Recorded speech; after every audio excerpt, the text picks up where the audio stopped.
ঘুমোবো আমি, ঘুমোবে তুমি, গল্প শোনাবে ঘুম পড়ে, হালকা আলো চোখ বন্ধ।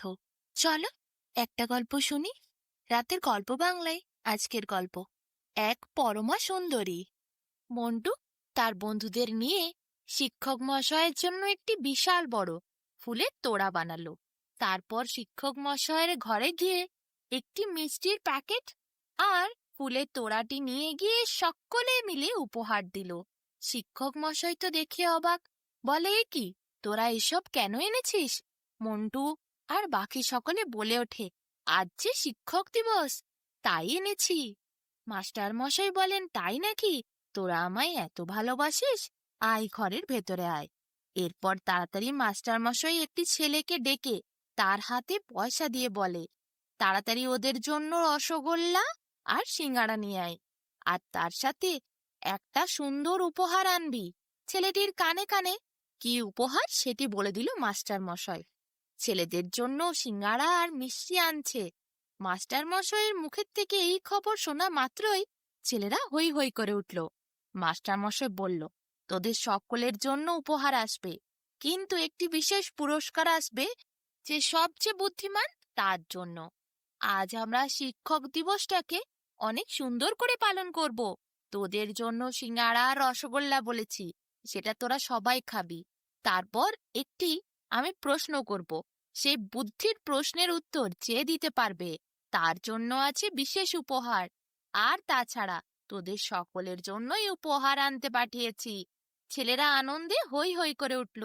কিছুক্ষণ পর সেই ছেলেটি প্রচুর প্যাকেট ভর্তি মিষ্টি আর ঠোঁয়া ভর্তি সিঙ্গাড়া নিয়ে এসে হাজির হলো। মাস্টারমশাই সকলকে গরম গরম সিঙ্গাড়া একটি করে হাতে দিল। এদিকে মিষ্টিগুলি ছোট ছোট কাগজের থালায় ঢালা হলো। সেখানে দুইটি করে এক একটি থালায় মিষ্টি রাখলো মাস্টারমশাই। সকলের হাতে দিয়ে বলল, খেয়ে নে, তোদের একটা খেতে খেতেই গল্প শোনায়। সেই গল্পের শেষে প্রশ্ন বলবো, সেই প্রশ্নের উত্তর যে দিতে পারবে তার জন্য থাকবে আজ বিশাল বড় উপহার। সব ছেলেরা শুনে আনন্দে হৈ হৈ করে ওঠে। তারা সিঙ্গাড়ায় কামড় দিতে দিতে মাস্টারমশাইয়ের গল্পটি শোনে। মাস্টারমশাই বলতে শুরু করেন, চন্দ্রশেখর নগরে রত্নদত্ত নামে এক বণিকের উন্মাদিনী নামে এক পরমা সুন্দরী মেয়ে ছিল। রত্নদত্ত মনে করতেন তার মেয়ে রাজরানী হবার উপযুক্ত, তাই মেয়ে বিবাহযোগ্য হলে দেশের রাজার কাছে তিনি নিবেদন জানালেন, মহারাজ, আপনার ছেলের সাথে আমার মেয়ের আপনি বিয়ে দিলে আমি খুবই খুশি হব। আমার মেয়ে দেখতে সব থেকে সুন্দরী। এই দেশের মধ্যে যতগুলি মেয়ে আছে তার মধ্যে সে শ্রেষ্ঠ, এবং গুণে রূপে সব দিকেই সে সবার থেকে সেরা। মহারাজের পর সেই উন্মাদিনীর পিতাকে মানে রত্নদত্তকে বললেন, ঠিক আছে, মন্ত্রী তাহলে কয়েকজনকে নিয়ে যাবে রাজকন্যার সাথে দেখা করতে। রাজা সেইটিতে খুব খুশি হলেন। মহারাজের কথা উন্মাদিনীকে এসে জানালেন। উন্মাদিনীকে দেখার জন্য সেই রাজ্যে মন্ত্রীরা লোকজন নিয়ে এসে হাজির হল। উন্মাদিনীর পিতা তাদের ভালো করে অতিথি সেবা করলেন। রাজসভায় মহারাজের লোকজন, মন্ত্রী বসেছিল। এমন সময় রাজ্যের রাজা বললেন উন্মাদিনীকে আসতে। উন্মাদিনী সুন্দরভাবে সেজে স্নিগ্ধ মুগ্ধ করা রূপ নিয়ে এসে দাঁড়ালো মন্ত্রী এবং লোকজনের সামনে। মন্ত্রী তো উন্মাদিনীকে দেখে মুগ্ধ হল। সকল লোকে এক দৃষ্টিতে তাকিয়েছিল উন্মাদিনীর দিকে, কেউ তো চোখ ফেরাতেই পারছিল না। কিন্তু কিছুক্ষণ পরে মন্ত্রী বললেন, ঠিক আছে, আমরা মহারাজকে গিয়ে সব বলবো। তারপর উঠে চলে গেলেন লোকজন নিয়ে। পথে যাওয়ার সময় মন্ত্রী সব্বাইকে বললেন, তোমরা কিন্তু কাউকে বলবে না ওই মেয়ে অত সুন্দরী বলে। রাজার ছেলের সাথে বিয়ে কোনোদিনই ওই মেয়ের দেওয়া সম্ভব নয়। তাহলে যে আমাদের আগামী রাজা রাজকার্য ত্যাগ করবে, রানীকে নিয়েই অন্তঃপুরে সবসময় পড়ে থাকবে। মন্ত্রীর কথায় লোকজনেরা ভাবল, সত্যি তো, এত সুন্দরী রানী চারদিক থেকে চোখ ফেরানো যায় না। তাকে পেলে কি আর কেউ রাজকার্যে মন দিতে পারে? দেশের একমাত্র রাজপুত্র বলে কথা, মহারাজের সন্তান, তিনি তো দেশের রাজা, আর এ তো রাজ্যের রাজকন্যা। তাই এই বিবাহ থেকেও বড় জিনিস হলো দেশ শাসন করা, যা আগামী দিনে মহারাজের সন্তানকে করতে হবে। তাই এই মেয়ের পাল্লায় পড়লে চলবে না, কোনো মতেই এই বিবাহ হতে দেওয়া যাবে না।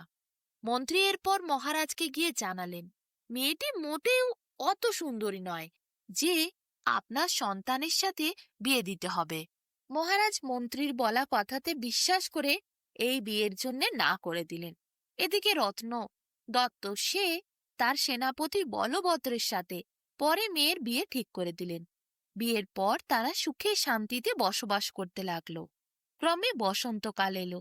একদিন রাজা হাতি ঘোড়া সবকিছু নিয়ে বসন্ত উৎসব দেখতে বেরোলেন। একদল লোক দামাদা বাজাতে বাজাতে তার আগে আগে চলতে লাগলো। সামনে অবশ্য রাজপুত্রও ছিল। দামাদার শব্দ শুনে উন্মাদিনী নিজের বাড়ির ছাদে উঠল।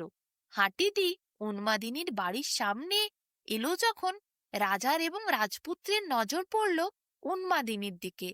তারা দেখে তো অবাক, এত সুন্দরী মেয়ে তারা জীবনে দেখেনি। পরমা সুন্দরী একটি মেয়ে দাঁড়িয়ে রয়েছে ওই সামান্য বাড়ির ছাদে। এমন সুন্দরী মেয়ে তো মহারাজার বাড়ির পুত্রবধূ হওয়ার কথা। খোঁজ খবর নিয়ে জানতে পারলেন মেয়েটি হল রত্ন দত্তের কন্যা, যার সাথে রাজকুমারের বিয়ের কথা হয়েছিল, কিন্তু বলভদ্রের সাথে পরে বিয়ে হয়েছে। রাজপুত্র তো রেগে দাউ দাউ করে জ্বলতে শুরু করলেন। রাজাও ভীষণ ক্রোধে বুঝতে পারলেন মন্ত্রী তাকে ইচ্ছে করে ঠকিয়েছে। মহারাজ এবং রাজপুত্র দুজনেই খুব মনমরা হয়ে গেলেন। কেউ কিছুই আর খায় না, রাজবাড়ি থেকে বেরোয় না। ক্রমে তাদের শরীর খারাপ হয়ে যেতে লাগলো। মহারাজ তবুও ঠিকঠাক ছিলেন, কিন্তু রাজপুত্রের অবস্থা একেবারে খারাপ হয়েছে। মহারাজের দুঃখ ছিল যে মন্ত্রী তাকে ঠকিয়েছে, আর রাজপুত্রের দুঃখ ছিল দেশের সবচেয়ে সুন্দরী পরমা সুন্দরী মেয়েকে সে পেল না। এদিকে দেশের বিভিন্ন রাজ্যে কথাটি ছড়িয়ে যেতে লাগলো। বলভদ্রের কানে এসে পৌঁছালো রাজার শরীর খারাপ, রাজপুত্র বিছানা নিয়েছে। বলভদ্র দেশের নাগরিক হিসেবে রাজার কাছে ছুটে এসে হাত জড়ো করে বলল, মহারাজ, আমার সবকিছু আপনার জন্য। আপনার দেশের একটি রাজ্যের নাগরিক আমি উন্মাদিনীকে আপনার কাছে পাঠিয়ে দেব। আপনি চাইলে রাজকুমারের সাথে তার আবার বিয়ে দিতে পারেন, চাইলে আপনি দাসী করেও রাখতে পারেন। তাই শুনে রাজা ভীষণ রেগে গেলেন। বললেন, ছি বলভদ্র, তুমি তোমার স্ত্রীকে অন্যের বাড়িতে দাসীগিরি করতে পাঠাবো বলছো, আবার বলছো তোমার স্ত্রীকে অন্যের সাথে বিয়ে দেবে, আর আমার প্রতি তুমি ভক্তি শ্রদ্ধা দেখাচ্ছ। ছি, এইরকম ভাবে নারীর অপমান আমি সহ্য করি না। সে তোমার স্ত্রী, তোমার অর্ধাঙ্গিনী, তোমাকে তাকে অনেক সম্মান দিয়ে রাখতে হবে। তুমি যদি তোমার স্ত্রীকে ত্যাগ করার চেষ্টা করো, তাহলে তোমায় কঠিন শাস্তি পেতে হবে। তুমি ভাবলে কি করে আমি এটা মেনে নেব? বলভদ্র মুখ নিচু করে সেখান থেকে চলে গেল। কিন্তু রাজার শরীর এই ভেবে আরো খারাপ হলো যে বলভদ্র এত নিম্নমানের কথা কি করে বলল। রাজা মনের দুঃখে ছেলেকে বিছানাগত হতে দেখে আর এইসব কথা চিন্তা করতে করতে মৃত্যুবরণ করলেন। রাজার মৃত্যুর কষ্ট সহ্য করতে না পেরে বলভদ্র আগুনের ঝাঁপ দিল, প্রাণ বিসর্জন দিল। এদিকে রাজপুত্র, তার শরীরের অবস্থা খারাপ তো ছিলই, পিতার মৃত্যু সংবাদ পেয়ে সেও মারা গেল। এখন শিক্ষক প্রশ্ন করলেন তার সব ছাত্রদের, বলতো সেনাপতি না রাজা, দুজনের মধ্যে কার মহত্ব বেশি? কেউ সেরকম ভাবে কিছু বলতে পারল না। এদিকে রাজু বলে একটি গরিব ঘরের ছেলে ছিল। সে বলল, মাস্টার মশাই, সেনাপতি তার প্রভু রাজার জন্য যা করেছে তাতে বিস্ময়ের কি আছে? বৃত্তরা নিজেদের জীবন দিয়েও প্রভুর প্রাণ রক্ষা করবে, তা তারা করতে বাধ্য। কিন্তু রাজা অধর্মের পথে না পা বাড়িয়ে তিনি প্রাণত্যাগ করেছেন, কষ্ট করেছেন, কিন্তু নিজের সন্তানকে সুখ দেওয়ার জন্য অন্য কারুর ঘর ধ্বংস করেননি। অন্য কাউকে অসুখী করে নিজের সন্তানকে সুস্থ করার জন্য সেই মেয়েকে এনে দেননি। আর নারীর সম্মান রক্ষা করেছেন। নারীকে যে অসম্মান করে তাকে তিনি কঠোর শাস্তি দেবেন বলেছেন। তাই এখানে রাজারই মহত্ব সব থেকে বেশি প্রশংসার।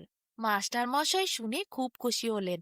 বললেন, রাজু, তোমার তো ভীষণ বুদ্ধি। সত্যি, এখানে রাজা চাইলে অন্যায়ভাবে বিভিন্ন কাজ করতে পারত নিজের পুত্রকে সুস্থ করার জন্য। উন্মাদিনীকে তুলে দিতে পারত পুত্রের হাতে। উন্মাদিনীকে দেখলে তাকে পেয়ে হয়তো রাজপুত্র সুস্থ হয়ে যেত। এদিকে বলভদ্রের সাথেও তিনি অন্যায় করেননি। উন্মাদিনীরও সম্মান তিনি রক্ষা করেছেন। কেন সে নিজের স্বামীকে ছেড়ে অন্য কারুর কাছে যাবে? নারীকে উপযুক্ত সম্মান দিয়েছেন। তাই সব দিক থেকেই রাজা নিজের কর্তব্য পরিপূর্ণ করেছেন। রাজাই এখানে সেরা, তারই মহত্ব বেশি। তুমি সঠিক উত্তর দিয়েছ। রাজুকে এরপর মাস্টারমশাই একটি বাস্ক দেন। বাস্কটি খুলে দেখে রাজু, সেখানে অনেকগুলি টাকা। রাজু তাকিয়ে অবাক হয় মাস্টারমশাইয়ের দিকে। মাস্টারমশাই বলে, এগুলি গিয়ে তোমার বাবা মাকে দিও। আগামী 5 বছরের স্কুলের বেতনের মধ্যে আছে।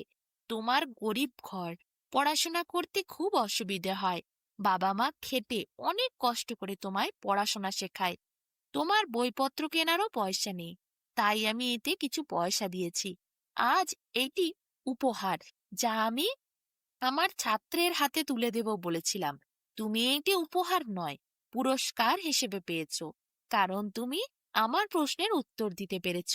আগামী 5 বছর তোমার পড়াশোনায় কোনো অসুবিধে হবে না। রাজু খুব খুশি হয়, প্রণাম করে মাস্টারমশাইকে।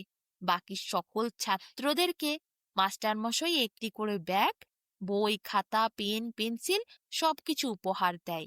তারাও নতুন ব্যাগ, বই, খাতা, পেন, পেন্সিল পেয়ে খুব খুশি হয়। নাচতে নাচতে সবাই আনন্দে বাড়ি যায়। রাজু সেই টাকাগুলি তার মায়ের হাতে গিয়ে তুলে দেয়।